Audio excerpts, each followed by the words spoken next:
திருத்தணி அருகே ஓய்வு பெற்ற ராணுவ வீரர் வீட்டில் 100 சவரன் நகை மற்றும் பணம் கொள்ளையடித்த வழக்கில் 4 கொள்ளையர்களோடு நகைக்கடை உரிமையாளர், பெண் ஊழியர் என 6 பேர் கைது செய்யப்பட்டுள்ளனர்.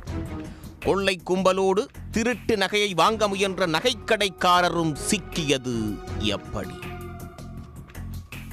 திருவள்ளூர் மாவட்டம் திருத்தணி அடுத்த பொதட்டூர்பேட்டை அருகே கொத்தக்குப்பம் கிராமத்தைச் சேர்ந்த ஓய்வு பெற்ற ராணுவ வீரர் விஜயலுவின் வீட்டின் பூட்டை உடைத்து கடந்த மாதம் 27ஆம் தேதி 100 சவரன் தங்க நகை மற்றும் 70,000 ரூபாய் பணம் கொள்ளையடிக்கப்பட்டது. இதுகுறித்து பொதட்டூர்பேட்டை போலீசார் வழக்கு பதிவு செய்து மர்ம நபர்களை தீவிரமாக தேடி வந்தனர். இந்நிலையில் ஆர்கேபேட்டை கிராமத்தில் உள்ள வாசு என்பவருக்கு சொந்தமான நகைக்கடையில் பணியாற்றும் சுபா என்ற பெண் மூலம் நகையை விற்க ஆர்கேபேட்டையைச் சேர்ந்த பூபதி, வேணு, சிரஞ்சீவி மற்றும் ஆந்திராவைச் சேர்ந்த தினேஷ் ஆகியோர் முயற்சி செய்துள்ளனர்.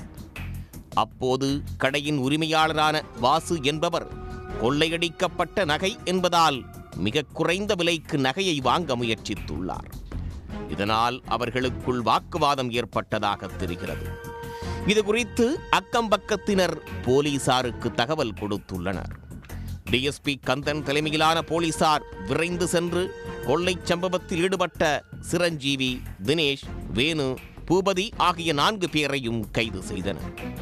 மேலும் திருட்டு நகையை விற்பனை செய்வதற்கு உதவிய பெண் ஊழியர் சுபா மற்றும் நகைக்கடை உரிமையாளர் வாசு உள்ளிட்டோரையும் சேர்த்து 6 பேரை கைது செய்த போலீசார் அவர்களிடமிருந்து கையில் வைத்திருந்த 35 சவரன் நகை மற்றும் 65 சவரன் தங்க நகையை உருக்கி பணமாக வைத்திருந்த 8,85,000 ரூபாய் பணத்தையும் பறிமுதல் செய்தனர். கைது செய்யப்பட்ட 6 பேரையும் நீதிமன்றத்தில் ஆஜர்படுத்தி சிறையில் அடைத்தனர். திருட்டில் ஈடுபட்ட கொள்ளை கும்பல் அதை உள்ளூரில் உள்ள நகைக்கடையிலேயே விற்க முயன்று சிக்கிய சம்பவம் பரபரப்பை ஏற்படுத்தியுள்ளது. உடனுக்குடன் செய்திகளை தெரிந்து கொள்ள சன் நியூஸ் பெல் ஐகானை கிளிக் பண்ணுங்க.